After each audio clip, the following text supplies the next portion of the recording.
수요 기도회 가운데 우리 함께 하시는 여러분 축복합니다. 요셉에게 있어서 남은 건 뭘까요? 건강한 몸뚱아리 하나랑 하나님이 주신 꿈밖에 안 남아 있습니다. 어떻게 보면 겉으로는 아무것도 안 남아 있는 것처럼 보였는데 그에게 뭐가 있습니까? 하나님께서 함께 하심이 있더라라는 거예요. 저와 여러분이 길 가다가 보면은 수많은 사람들 중에 하나, 그것도 수많은 사람들 중에 지극히 평범한 사람들 중에 하나. 그런데 저와 여러분이 특별한 이유가 있다면 뭔가요? 하나님이 함께 하시는 삶이다라는 거예요. 어딜 가든지 쫄지 말고 어딜 가든지 주눅들지 말아야 될 이유 뭐다? 건강한 몸뚱아리, 또 하나님 주신 꿈과 비전, 그것도 감사하지만은 가만히 보면은 하나님께서 함께 하심이 있기 때문이다라는 거예요. 자, 그런데 이 하나님이 함께 하심이 요셉에게 어떻게 나타났느냐? 형통이라는 것으로 나타났다라는 거예요. 근데 이게 형통이 우리가 생각하는 형통과 다르다 그랬어요. 우리가 생각하는 형통은 만사 형통입니다. 그냥 다 잘 되는 거예요. 예? 걱정, 의심, 염려 없고 그냥 잘 되는 걸 우리는 만사 형통이라 하는데, 그런 성경에서 말씀하고 있는 형통은 좀 달라요. 문제도 있고 어려움도 있고 심지어 요셉처럼 아무것도 남지 않았는데 뭐만 있습니까? 하나님이 함께 하심이 있더라. 그리고 요셉이 하나님이 함께 하심을 뭐 한 거예요? 경험했어요. 그리고 난 다음에 요셉의 삶이 어떻게 바뀝니까? 하나님 앞에서라는 삶을 살아가게 되는 거예요. 가만히 있는데 요셉이 하나님 앞에서 삶을 살아간 게 아니라 적어도 하나님이 자신에게 주신 꿈, 일방적인 거잖아요. 내가 그 꿈을 꿔야지 해서 꾼 거예요? 아니에요. 일방적인 거예요. 그런데 하나님으로부터 왔고, 그리고 하나님께서 자신의 삶 가운데 다 빼앗기고 없는데 하나님이 함께 하시는 거. 그걸 경험하고 난 다음에 어떻게 바뀝니까? 아, 다른 것이 중요한 게 아니라 하나님이 함께 하시는 삶. 그러면 그 함께 하시는 삶을 어떻게 유지할 건가? 하나님 앞에서 삶을 살아야지 라는 거예요. 그게 형통이다 사실은. 저와 여러분도 마찬가지. 형통한 삶을 구하면서 하나님, 심지 않은 데서 거두는 거 바라지 마요. 심었는데 그게 100배나 되기를 구할 수 있어요. 심지 않고도 구하려고 하면 안 되는 거예요. 그건 형통이 아니에요.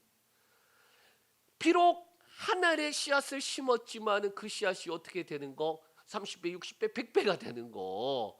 그게 형통이라는 거예요. 저와 여러분이 그러한 삶을 사시길 축복합니다. 자, 그래서 요셉이 하나님 앞에서의 삶을 살아가는데, 그 하나님 앞에서 삶을 살아가는데 문제가 하나 생기기 시작합니다. 형통한데, 지금 내가 보디발의 종으로서 살아가지만은 그러나 만족스러워. 왜 만족스럽습니까? 하나님이 함께 하시니까 그 보디발 집의 가정 총무가 됐어요. 예, 보디발이 다 네가 알아서 해. 다 맡겼단 말이에요. 그러니까 요셉의 입장에서도 만족스러워요. 내가 비록 종이 되었지만 뭐 한 거예요? 출세했다. 그런데 어떤 문제가 나타나느냐? 오늘 본문에 있습니다. 바로 보디발의 아내가 자꾸 요셉을 유혹하는 거예요. 자, 그런데 요셉이 어떻게 말합니까? 우리 8절 9절 말씀 읽겠습니다. 요셉이 거절하며 자기 주인의 아내에게 이르되 내 주인이 집안의 모든 소유를 간섭하지 아니하고 다 내 손에 위탁하였으니 이 집에는 나보다 큰 이가 없으며 주인이 아무것도 내게 금하지 아니하였어도 금한 것은 당신뿐이니 당신은 그의 아내임이라. 그런즉 내가 어찌 이 큰 악을 행하여 하나님께 죄를 지으리까. 자, 나의 주인이 뭐라는 거예요? 다 나한테 맡겼지만은 첫 번째, 당신은 그 사람의 아내 아니냐. 네? 기본적인 거예요. 도덕적이고 윤리적인 거, 아주 기본인 거야. 그런데 요셉은 그 위에 뭐가 있습니까? 둘째가 있는데, 내가 큰 악을 행하여 어찌 하나님 앞에 죄를 짓겠습니까? 라는 거예요. 당연히 그 잘못된 것을 행하지 않아야 되는 건 당연한 거고, 요셉은 뭔 거예요? 하나님 앞에서 삶을 살아가니까 절대로 그렇게 그 죄악을 지을 수 없다라고 지금 이야기하는 거예요. 유혹하는 말을 듣지도 함께 있지도 않아요. 그런데 어떠한 일이 일어나느냐? 11절 12절 말씀 읽겠습니다. 그러할 때에 요셉이 그의 일을 하러 그 집에 들어갔더니 그 집 사람들은 하나도 거기에 없었더라. 그 여인이 그의 옷을 잡고 이르되 나와 동침하자. 그러나 요셉이 자기 옷을 그 여인의 손에 버려두고 밖으로 나가매. 요셉이 워낙 완강하고 또 함께 있지도 듣지도 않으니까 이 보디발의 아내가 어떻게 하느냐? 함정을 파놓고 기다리고 있는 거예요. 특별히 이 11절 시작이 그러할 때에 라고 하는 이 말은 원어를 직역하면 이렇게 됩니다. 그런데 그것은 이러한 날들의 즈음에 발생했다. 근데 이게 뭔 말이냐? 관용구예요. 관용구. 관용구가 뭐냐? 이게 을에 우리가 그 이게 설명을 조금 쉽게 하기가 적절한 단어가 안 떠오르는데 일상적으로 쓰는 단어예요. 일상적으로 쓴다는 말이 뭐냐?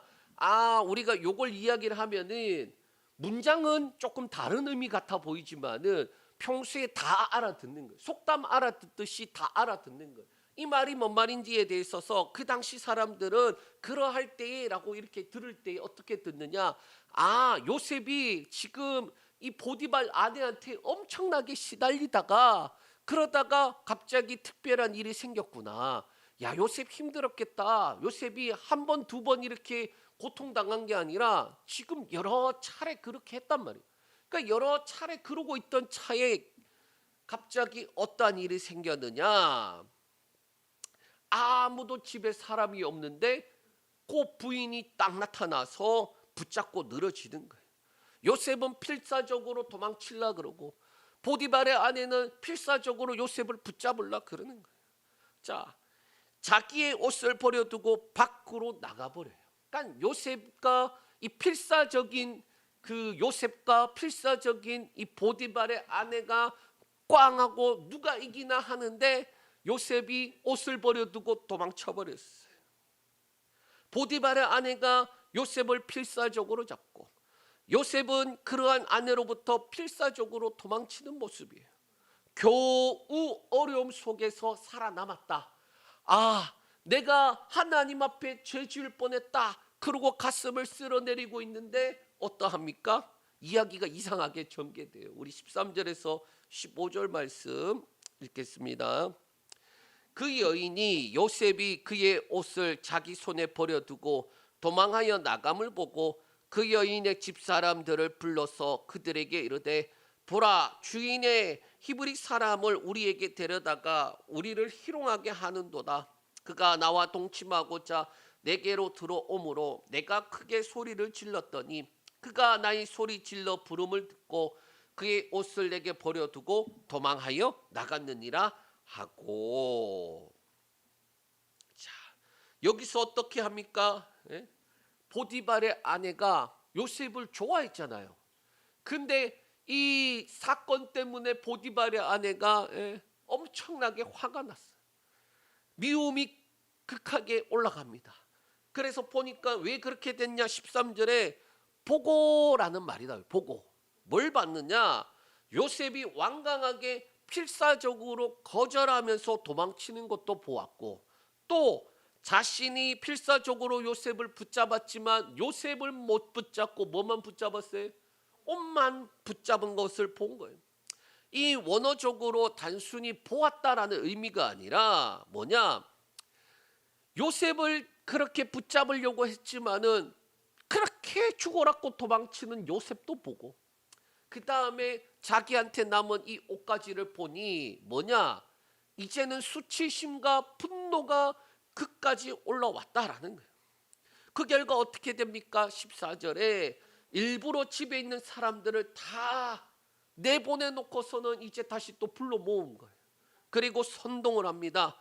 봐라, 이 히브리 사람, 이 사람이 우리를 희롱했다.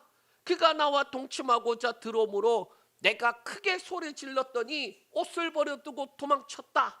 그렇게 말하는 거예요. 여기서 희롱하다라는 말이 뭐냐? 웃다 또는 조롱하다, 보통 그런 의미지만 조금 더 적극적으로는 겁탈하려 했다라고 그렇게 성적으로 나가요. 그리고 요셉이 그렇게 했지만 자신은 어떻게 했다? 요셉은 나를 어떻게 강하게 그렇게 하려고 할 때 내가 소리쳤다. 여기 보면은 요셉이 가해자고 자기가 피해자인 것처럼 그렇게 나타내기 위해서 뭐 하느냐? 소리치는 것을 지금 말하고 있어요. 그러니까 소리쳤다라는 의미에는 요셉이 가해자로서 있고 내가 피해자인데 그래서 내가 소리를 질렀다라고 이야기하는 것과 동시에 뭘 나타내느냐? 자신의 분노와 그 다음에 수치스러움과 그런 억울함을 피해자로서 호소하는 그러한 모습도 동시에 나타나고 있다라는 거예요. 내 주장이 맞다라고 지금 소리를 지르기 시작하는 거예요. 자, 그런데 문제가 있습니다. 여기에 보면요, 희한하게 요셉은 옷에 대해서 한 3번 나와요. 3번. 요셉의 옷이 한 3번 나오거든요. 자, 첫 번째 요셉의 옷은 뭡니까? 채색 옷이었어요. 그런데 이 채색 옷 어떻게 되느냐? 형들에 의해서 강제로 벗겨졌어요. 자, 두 번째 요셉의 옷은 어떻게 됩니까? 이 지금 보디발의 아내가 자기를 붙잡고 그렇게 유혹할 때에 적극적으로 자기가 벗었어요. 하나님 앞에서 죄악을 범하지 않기 위해서 적극적으로 자기가 벗은 옷인 거예요. 자, 한 번은 자신의 의도와 상관이 없이 벗겨진 것, 다른 한 번은 100% 자신의 의지를 가지고 하나님 앞에 죄악을 범하지 않기 위해서 벗어버린 옷이에요. 자, 그리고 세 번째는 하나님께서 그 요셉을 뭐 하는 거예요? 꿈이 이루어지듯이 총리로 세웠을 때에 그에게 옷이 입혀집니다. 자, 그거는 나중에. 자, 그런데 이 성경에 보니까 지금 상황을 잘 상상을 하셔야 돼요.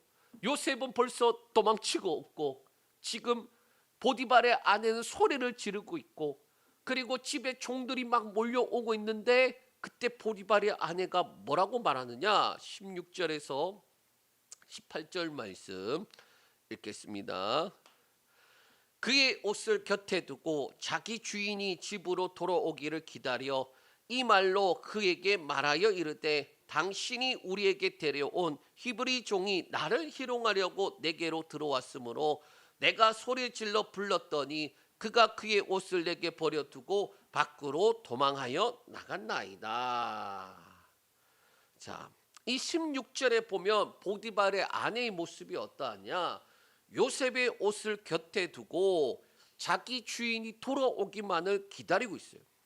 그리고 난 다음에 남편에게 뭐라고 말하느냐? 요셉이 이렇게 나쁜 놈이다.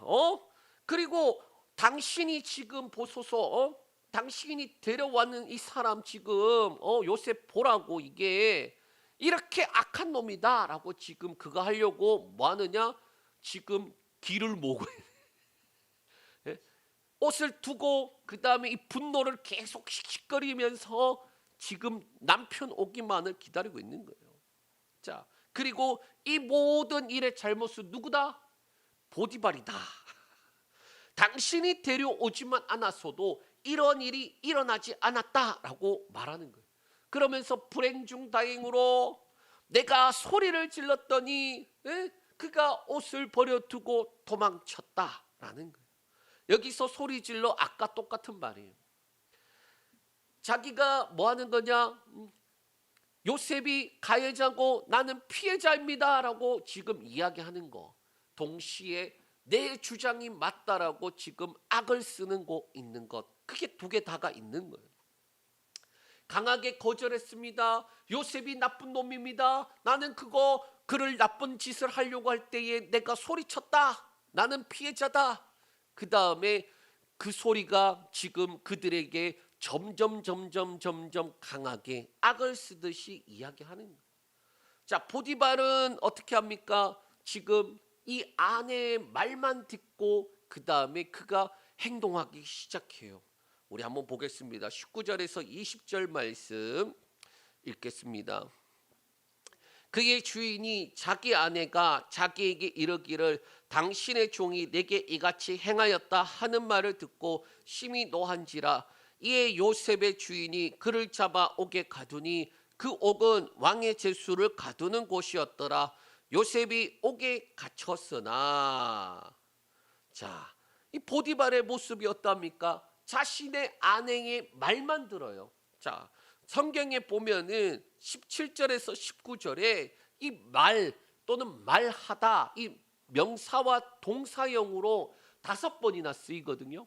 그러니까 뭔 말이냐 하면은 이 보디발의 아내가 지금 보디발에게 계속해서 말을 하니까 보디발은 상황을 파악하지 않고 아내의 말만 듣고 그가 분노하고 그 다음에 요셉을 처리했다라는 거예요. 심히 노했다. 여기 보면은 원어로는 하라라는 이 뜨거워졌다라는 말과 아프라는 말, 이게 뭐냐, 코하고 얼굴을 뜻하는데, 그래서 합쳐져서 이렇게 됩니다. 그의 코와 얼굴이 뜨거워졌다라는 거예요. 뭔 말이냐? 화가 나면 어떻게 되나요? 사람이 얼굴이 빨개지면서 막 씩씩거리잖아요. 예? 열받았다라고 하잖아요. 우리말은. 그렇게 지금 보디발이 된 거예요. 자, 아내의 말만 듣고 요셉을 평가하고 그리고 요셉에 대한 신뢰에 대해서 배신감을 느끼며 표출하는 내용이에요. 자, 그런데 그 결과로 요셉을 어떻게 하느냐? 옥에 갇혔다라고 말하고 있어요. 여기에 보면은 이 원어로는 둥근 집이라고 돼 있어요. 둥근 집. 자, 우리나라에도 이렇게 말하죠. 드라마 보면은 감옥을 조금 저렴하게 말하면 감방이라고도 하고요. 그 다음에 자기네들끼리는 학교라고 이야기하기도 하고요. 옛날에는 뭐라고 했습니까? 큰 집 갔다 왔냐라고 그렇게도 이야기하잖아요. 이 둥근 집이라는 말이 그런 거예요. 애굽의 그 당시 애굽에는 이 감옥이 어떻게 되느냐? 우리가 생각할 때 지하 감옥 같지만은 그렇지 않아요. 동그랗게 외부와 막아버리는 그러한 모습의 형태였다라고 그렇게 알려져 있어요. 그러니까 둥근 집에 보내버렸다라는 말이 뭔 말이냐? 감옥에 보내버렸다라는 말과 똑같은 거예요. 자, 그를 잡아 감옥에 가뒀는데 하필 그 감옥이 무슨 감옥이다? 왕의 제수를 가두는 것이었다라고 성경이 말하고 있어요. 잘 이 말씀을 보면은 뭐가 떠올라야 되느냐? 요셉의 형들이 요셉을 죽이자라고 하다가 죽이지는 말고 일단은 구덩이에 던지잖아요. 성경에 보면은 37장 24절에 나오는데 구덩이에 던졌는데 그 속이 비었다라고 돼 있어요. 그러니까 우리가 생각할 때에 그냥 읽고 넘어갔는데 여기도 똑같이 돼 있어요. 요셉이 억울하게 감옥에 갔는데 그 감옥이 무슨 감옥이었다? 왕의 제수를 가두는 곳이었다라는 거예요. 자, 왜 이게 중요한 것이냐? 사람이 보기에는 왜 이런 일이 일어나지? 도대체 내가 뭘 잘못했지? 요셉의 입장에서는 억울할 수 있어요. 우리가 살아가면서도 그런 일 많이 마주하잖아요. 이해가 안 되니까 내가 도대체 뭘 잘못했다고, 왜 나한테 이런 일만 일어나지 하는데, 그런데 우리가 조금 더 우리의 시선을 조금 더 하나님의 시선으로 올라가야 되는 게 뭐다? 성경에 보니까 그렇게 이해되지 않는 일들을 마주하는 것 같지만은 그 뒤에 있는 말이 중요한 거예요. 구덩이에 들어갔지만 뭐다? 그 속은 비었다. 예비된 것처럼. 또 감옥에 들어갔지만 그 감옥이 무슨 감옥이었다? 왕의 제수를 다두는 곳이었다.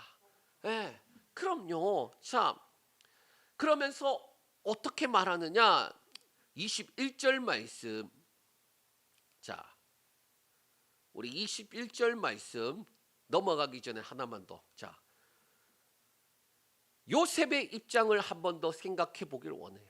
자, 자신은 정말 열심히 한 것밖에 없을 것 같아요. 요셉은 자신의 이게 어쩔 수 없이 내게 주어진 것이다 라고 생각하고 종이지만은 열심히 한 것 같아요.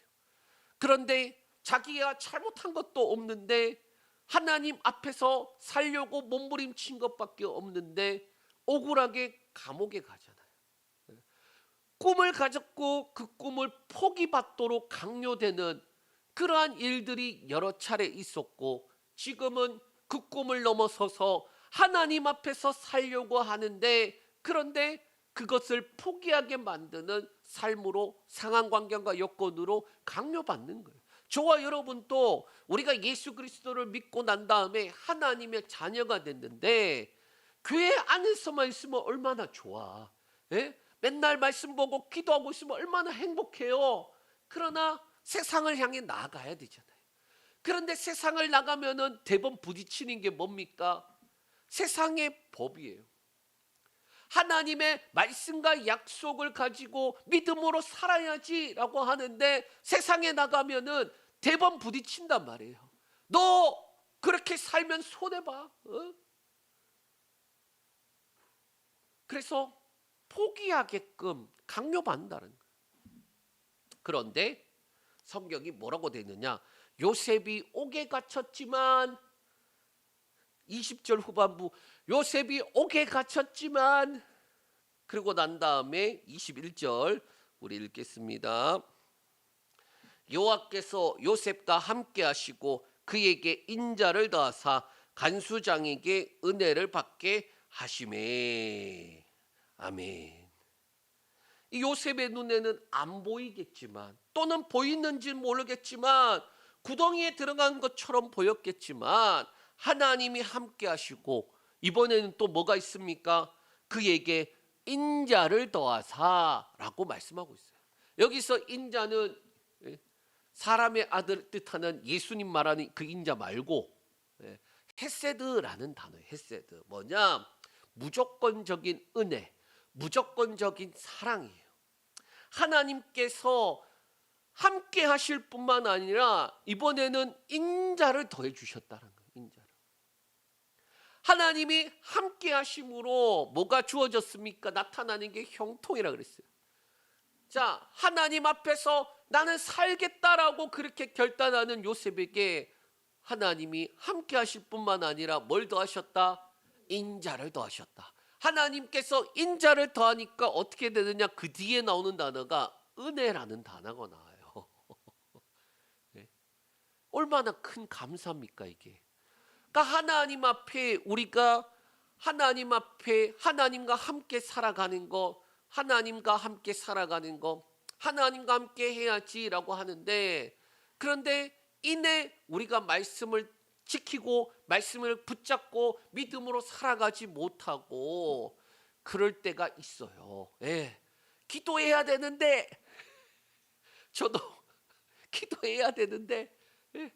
그런데 안 될 때가 있어요. 너무 힘드니까. 그런데 그래도 하나님 앞에 나가니까 뭘 주시더라? 예. 은혜를 주시는데 거기에 뭐가 붙었습니까? 하나님께서 함께 하심에 뭘 더해요? 인자를 더하사라고 말하고 있어요. 자, 그러면 이 인자를 더해서 뭐가 주어졌다? 은혜를 주셨는데 어떻게 되느냐? 간수장이 요셉을 보는데 은혜의 마음을 가지고 그를 대하는 거예요. 그래서 어떻게 됩니까? 우리 한번 보겠습니다. 22절에서 23절 읽겠습니다.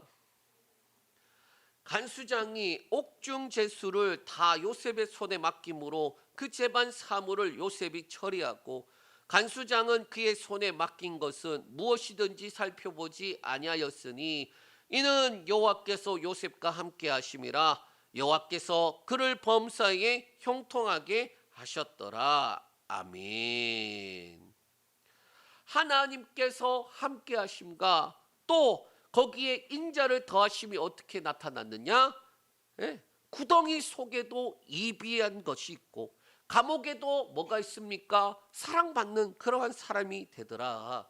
22절에 간수장이 요셉의 손에 다 맡기는데 여기에 맡긴다라는 말이 뭐냐? 원어로 주다, 두다 그런 말인데 그냥 단순하게 일을 맡긴 게 아니라 모든 권한을 요셉에게 줬다라는 의미예요. 그러니까 아까 그랬잖아요. 보디발의 집에서도 이 집에서 너한테 지금 높은 건 나 하나밖에 없어. 너 다 마음대로 할 수 있어. 정권을 준 거잖아요. 여기서도 마찬가지예요. 감옥에 갔는데 하나님의 인자를 더해 주시니까 간수장이 요셉에게 은혜를 베푸는데 뭐냐? 모든 전권을 그에게 줘버리더라 라는 거예요. 게다가 23절에 보니 그의 손에 맡긴 것은 무엇이든지 살펴보지 아니하였다라고 말하고 있어요. 그러니까 제가 볼 때에 요셉이 신실하고 성실하고 일도 잘했던 것 같아요. 분명히 그것이 분명히 있어요. 그런데 동시에 여호와께서 요셉과 함께 하시니 여호와께서 범사에 요셉을 형통하게 하셨다라는 거예요. 그러니까 우리도 마찬가지예요. 우리에게 주어져 있는 삶의 터에 열심히 우리에게 맡겨진 일들을 감당해야 돼요. 그런데 어떻게 합니까? 열심히 우리에게 주어진 일들 하면서도 동시에 형통케 하는 것은 하나님이 함께 하셔야 된다니까요. 왜 그렇다고 이야기했습니까? 주일에 이야기했잖아요. 아담과 하와가 죄를 짓고 난 다음에 하와에게는 해산하는 고통을 줬어요. 아담에게는 뭘 줬습니까? 땀을 흘려야지 얻을 수 있는데 가시덤불과 엉겅퀴가 난다라고 했어요. 그래서 우리가 심으면 심는 대로 걷지 못하는 그러한 삶인데 지금 여기에 뭡니까? 심었는데 아까 그랬잖아요. 하나를 심어도 100배. 요셉이 열심히 다해서 심었지만 그런데 하나님의 함께하심으로 그 함께하심이 자신의 모든 지경에 형통으로 나타나는 거예요. 자, 말씀을 정리합니다. 오늘 우리가 말씀을 통해 주목해야 할 부분이 뭐냐? 변하지 않는 요셉과 변하지 않는 하나님께서 함께 하심이에요. 요셉의 상황은요 계속 변했어요. 제가 볼 때는 요셉의 입장에서 생각해 보면 이제 조금 살만한데 그런데 그 상황이 최악으로 치닫는 거예요. 이제 구덩이에서 벗어났다라고 생각했잖아요. 이제 내가 구덩이에서 겨우 벗어나왔는데 또 구덩이에 들어가라고. 그의 상황은 계속 그러한 모습이에요. 그런데 변하지 않아요. 뭐가 변하지 않습니까? 상황은 나에게 하나님 주신 꿈을 포기하라고 그렇게 말하지만 나는 포기할 수 없어. 하나님 앞에서 살아가는 거 포기할 수가 없어. 그리고 상황은 그렇게 바뀌어가도 하나님도 마찬가지로 변하지 않고 요셉과 함께 하시더라라는 거예요. 저와 여러분도 마찬가지죠. 우리에게 살아가면서 문제 하나 해결되고 나면요 또 다른 문제 온다니까요. 안 오길 바라면서도 그런데 희한하게도 하나 겨우 구덩이에서 벗어났다라고 겨우 한숨 돌리려 그러는데 또 다른 문제가 우리에게 마주해요. 하나님 이거 해결되면 살 것 같은데 그래서 해결되니까 좀 살겠다 하는데 또 다른 문제가 와요. 상황은 정말로 요즘 기상청과 같아요. 뭡니까? 다 틀려. 지난주에 비가 온다 그래갖고 제가 얼마나 대비를 해놨는데 비가 안 와버렸어요. 그래서 제가 비가 안 와서 너무 감사하긴 하면서도 동시에 우리의 상황이 나는 열심히 대비를 했지만은 그 대비한 것보다 내게 주어진 상황이 더 험할 수도 있고 또 그렇게 열심히 대비를 했는데 그 어려움이 또 상황이 닥치지 않을 때도 있구나. 이게 내가 어떻게 할 수 없는 거구나. 그런데 우리가 할 수 있는 게 뭡니까? 하나님께서 말씀하시고 약속하신 거, 하나님이 내게 꿈과 비전으로 주신 거, 그래서 하나님을 경험함으로 뭐 하는 거예요? 하나님 앞에서 살아가는 그 삶을 살아가는 거. 왜 그리스도인들에게 야 너희는 의인들은 믿음으로 살아간다라고 하는 이유가 바로 거기에 있는 거예요. 저와 여러분들이 믿음으로 살아가는데 믿음으로 살아가는 그 삶의 걸음에 믿지 못할 일들이 수만 개씩 다가온다니까요.